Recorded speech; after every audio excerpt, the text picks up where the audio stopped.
So it's been a while since I've had a chance to make recordings in this tremendous sefer, Jewish Astrology, a cosmic science.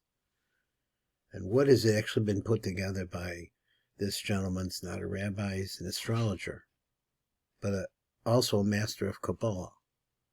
And so he put together here the work for generations for those who are scholars of Sod, learn the secrets of Torah. Because much of it has to do with the circularity, or was it the right word? The circular nature of the universe in which we live. We were actually on a ball, just to remind us, that is turning at approximately the rate of 1,000 miles an hour. We don't notice it because the ball is gigantic, and we, in fact, are very, very small in relationship, and everybody is moving at the same time, going to the same place. However, the ball is also moving in a circle around a great light which we call the sun. And the sun is also moving in a circle through the different constellations, and here you have sort of like a little picture of the idea of, let's just imagine that the sun is in the middle, and it's going around like this. Now, according to this manifestation and these constellations, that's not exactly where the sun would be, but let's see, we're moving around in a circle. Maybe that is our ball right here, and this ball is going to be moving around. It's hard to say in a ball where the beginning and the end is, but we have that information from Rabbi YAAKOV KRONENBERG. So that's the name right here down at the bottom. Let's go to a new section. Place I really let's see, I bang that around, everything is okay. I have to be very careful with this camera because the camera will go out if I bang it. So here we are, a new idea from Rabbi YAAKOV. I had prepared this for months ago, but the war in Israel really took my attention away. So here we are, the 10 Commandments and the 10 Planets by YAAKOV KRONENBERG. What are the 10 planets? So let me see if I can move things around a little bit, make it a little more comfortable for myself. So Rabbi YAAKOV KRONENBERG, not the rabbi, but a tremendous, tremendous scholar and teacher. He writes like this: tonight we are going to do a class on a piece that Rabbi Ibn Ezra, also known as the Ibn Ezra, wrote in his commentary to the Bible, where he compares the 10 Commandments to the 10 firmaments in the sky. Now, he changes it from what originally he said it was the 10 planets. Now he changes it to the 10 firmaments in the sky, and he says, what are they? They're the 7 planets, which are the moon, Mercury, Venus, the sun, Mars, Jupiter, Saturn, and then there are 3 firmaments above them. So he says this is, in fact, what the Ibn Ezra says. But first, let me give you a brief introduction to the Ibn Ezra and tell you a little about who he was. The Ibn Ezra was one of the great commentaries on the Bible. He wrote a classic commentary on the Bible that is published in almost all of the Jewish Bibles. In other words, in the 5 books of Moses, you have the Ibn Ezra is always there. In that commentary, he actually talks a lot about astrology. Hopefully, one day someone will translate and put all his astrological writings on the Bible into one book. I'm going to take one piece where he talks at length about astrology. It's a very interesting piece. So he was a Bible commentary. In other words, a commentator. In other words, he analyzed what was being said. He was also a Hebrew grammar expert. He wrote many books on Hebrew grammar. He also wrote about 7 other books. I remember when I first started astrology, one of Ibn Ezra's books was translated into English. It was entitled in Hebrew, Reshus Chochmah, which translates to the beginning of wisdom. So he had a book called Reshus Chochmah. I read that book in the year 1972. He says this is when he was originally beginning his journey. It was translated by a professor from Johns Hopkins University, whose name was Mr. Levy. Since then, there have been other translations of Reshus Chochmah into English. including the translation by Meira Epstein, which she translated from Project Hindsight. I don't know all of these exactly. I don't know Meira, and I don't know Meira, and I don't know Project Hindsight. So he says, so that is about the only book in Jewish literature on astrology that has been translated into English, and I hope to correct that and to start translating many books on the Jewish approach to astrology.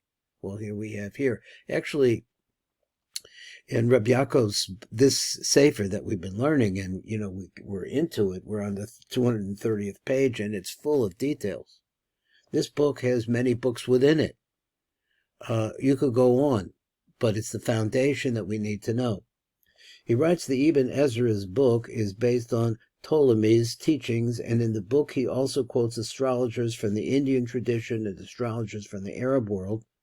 So he knew all the astrology of his time, and he considered it all into his book, or he condensed it all into his book, which is very compatible with the rest of the Western astrology tradition.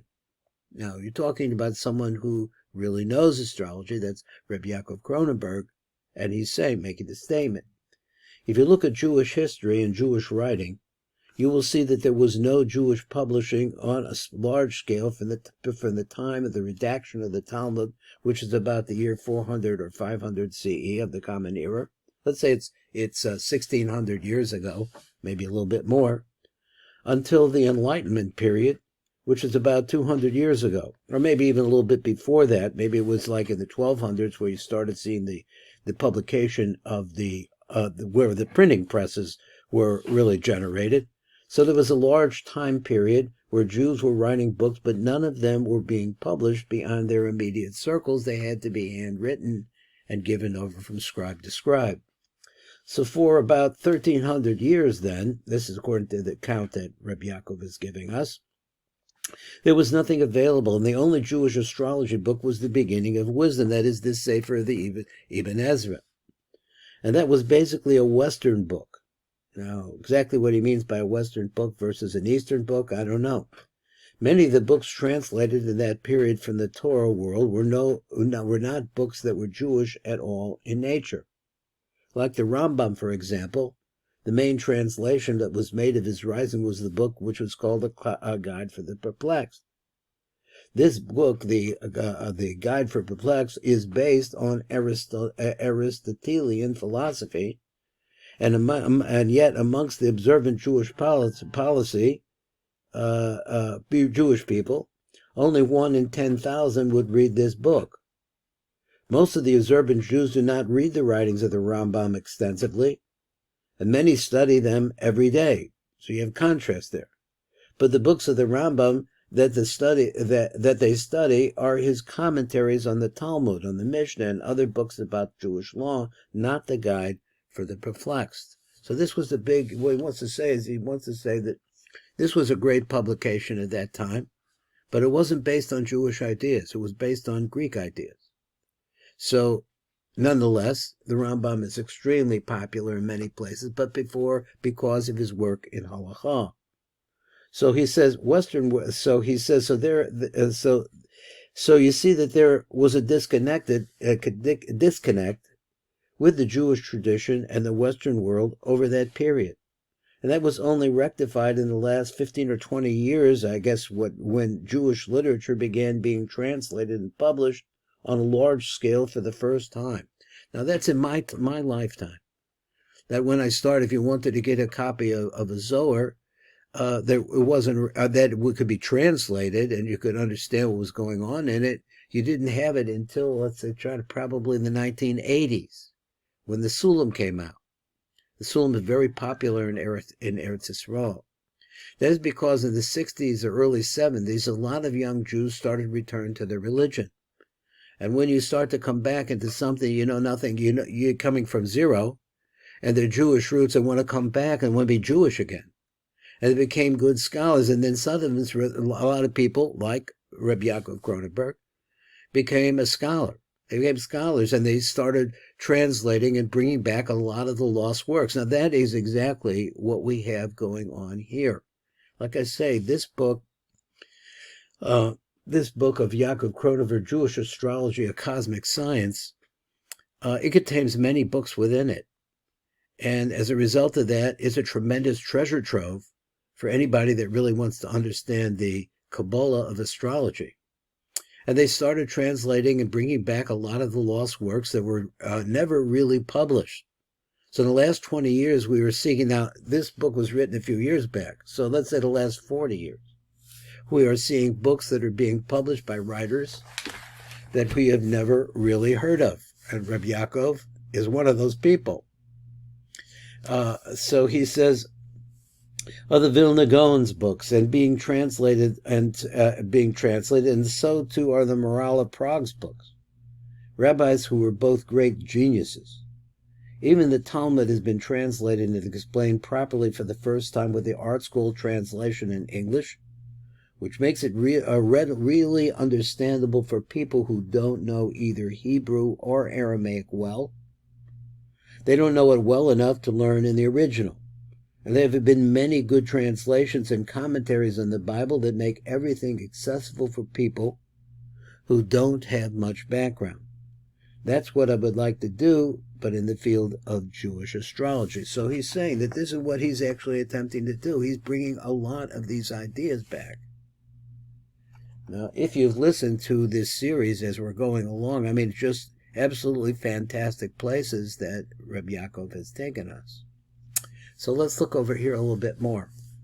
He writes, the Ibn Ezra went along with Western astrology only because he knew that it came from a divine source based on the tradition of the Torah. In other words, he was able to see the two. The Ibn Ezra is a very holy man, very learned man, a very open man to ideas.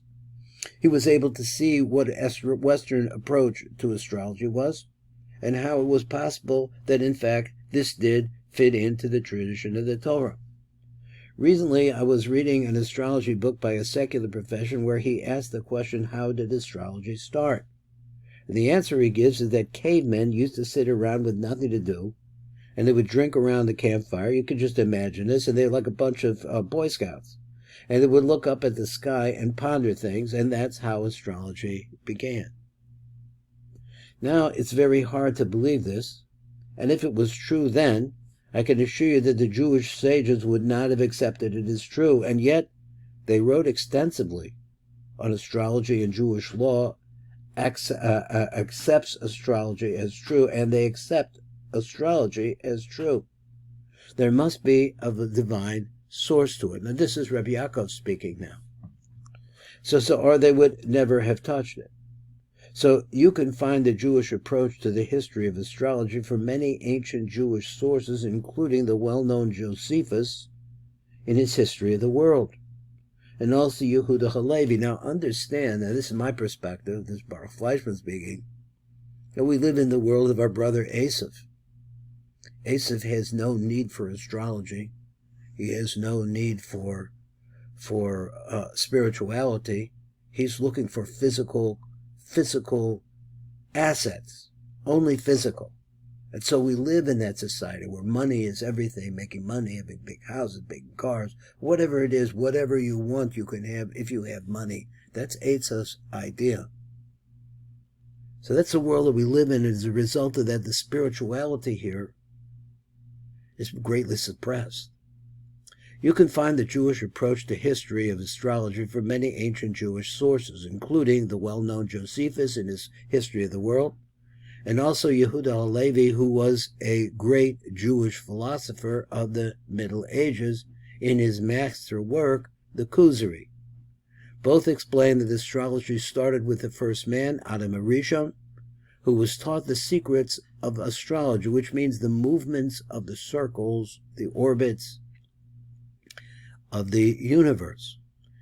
This was taught to him by an angel of God. In other words, a direct pipeline from the Ein Sof Baruch Hu, the creator of all, and the man. This tradition was passed down until it reached Avraham Avinu, who lived in the Great Flood right after the Great Flood, and during the period of the Tower of Babel.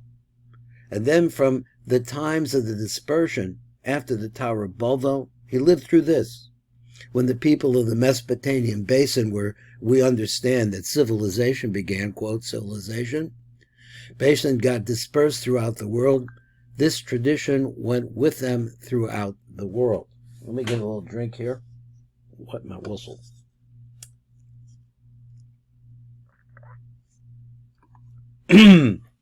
What I want to do now is read you a piece from my first teacher in astrology, and he speaks about this person all the time. It's Mr. Zoltan Mason. Now, this is obviously not an English name. This man was an Hungarian immigrant. I don't know if he was a Holocaust survivor or if he was before that, but somehow he became a master Jewish astrology. He was practicing astrology. He was a practicing astrologer in New York City between 1950 until his retirement in 1993. Now, this is going back a bit, but it's also going back into my era. He was the great astrologer of America during this period, and most of the top astrologers today learned with him. I was his assistant for a while, and I used to meet all the big astrologers at his office because they would come to see him to have their horoscopes done by him. He was the astrologer's astrologer back then. He was a tremendous genius, and unfortunately he did not publish much at all. But he did teach, as I say on the side, Rabbi Yaakov KRONENBERG. When I was learning with him, he was working on a book on astrology that he was going to publish. I went away to Israel, and I came back about 5 years later hoping to buy this book, and I asked him about the book, and he said that the world wasn't ready for it, and people would misuse the knowledge, and that is what to be worried about. So he said he ripped it up, and he wasn't going to publish it, and that was it. So there are very few of his writings around today, but there is one piece that I'd like to read tonight that he wrote for a book called The Coffee Table Book of Astrology. Now, apparently this was an article that he attached to this book. His article was on spiritual astrology. And let's understand, in the world of ASTROLOGY, there's no spiritual. He could talk about spiritual, he could say the word spiritual, but he's not spiritual. So he wanted to talk about spiritual astrology, and he makes an interesting remark. This remark is worth reading. He wrote the following: the most important part of an astrologer's study is the spiritual side of the human nature. A person's goals are viewed in light of the relationship in his horoscope between the sun sign, the moon sign, and the rising sign at birth. Man's nature is threefold. Now listen to this. The sun represents his relationship to the divine spirit. The moon is related to his own soul, and the ascendant sign is his physical body. So,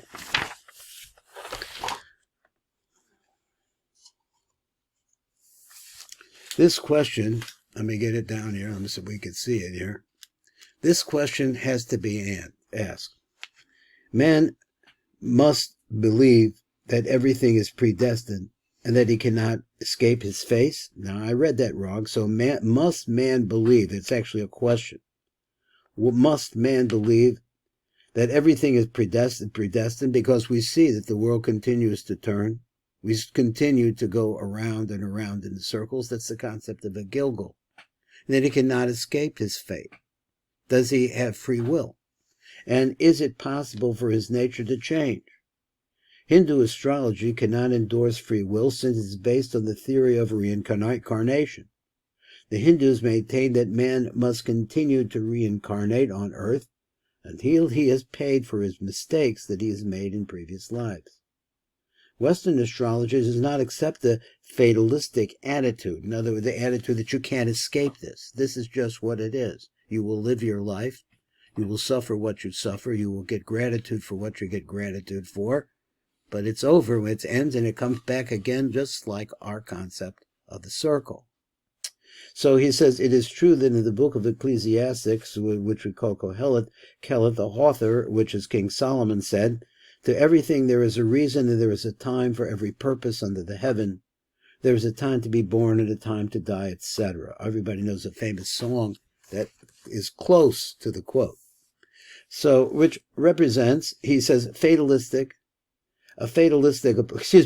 appears fatalistic, Already in the early Middle Ages, the following teachings was found in an astrological treatise, once again by the Ibn Ezra. He read, the beginning of wisdom is the fear of the Lord, the fear of God.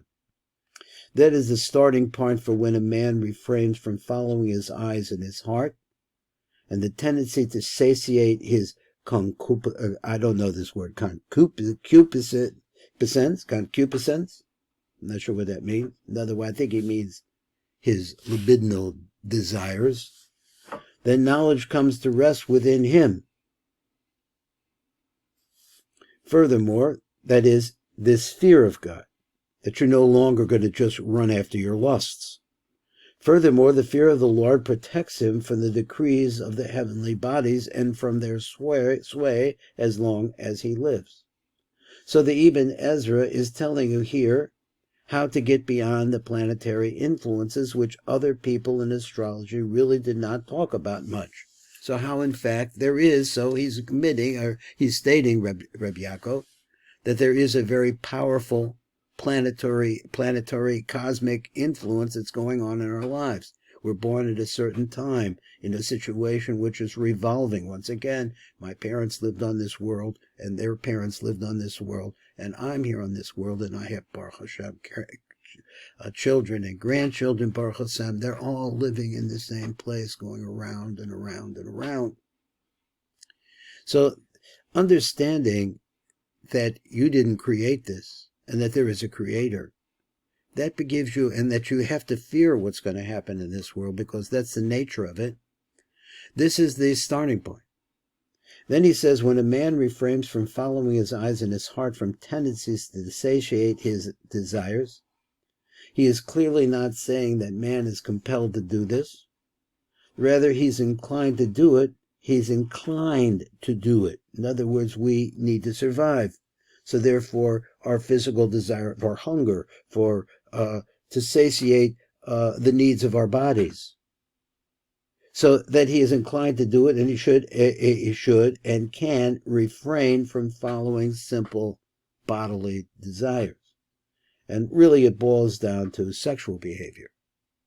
That one point that I think he wants to make here about fatalism, don't believe it. The Ibn Ezra says that there is a tendency, people have a struggle. Everybody is born with bad characteristics. Nobody is born perfect.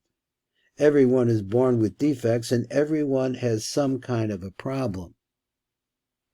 And that's the whole purpose of the world, to fix yourself. Now, the Gaon of Vilna, in his major work on ethics, starts with the idea that the work of man in this world is to correct his character defects. That's why people come into the world. And everybody is drawn after certain things in this world. We have tendencies and proclivities. That is, they have tendencies, inclinations. And everybody has different tendencies. One person's lazy, so he has to overcome his laziness. Another person is rushing too fast to do things. He acts before he thinks. Other people are greedy. They have to work on their greed. Other people have too much pride. Another person thinks too highly of himself. There are all different types of character defects. So now this is a subject that is not considered to be culturally acceptable anymore. So he said, you see it today in homosexuality. I don't want to get into politically incorrect opinions here, but homosexuality is a good example because today people want to say that it's genetic. In other words, there's nothing they can do about it. It's fatalistic. So if you're born that way, that's you. So you just have to deal with it, accept it, live, and let live. But if you come out and say that then at what point does all this end? Can we say that pedophilia also genetic? They can say they were born like that? That they can't restrain themselves from killing kids, from liking kids that are 3 years old? You say, it's genetic. What do you want to do with me? How can you lock me up? I was born that way. There's nothing wrong with me. That's just the way I was programmed. And you could say that about anyone. A person who is a criminal or a thief can also claim that it's genetic. Now that is what the Ibn Ezra is trying to say here.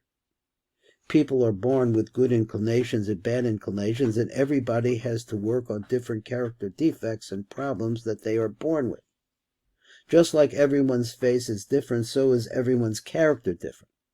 So we have to respect that principle and understand it, and nobody is perfect, and everybody's here. Why? To try to fix themselves, to perfect themselves.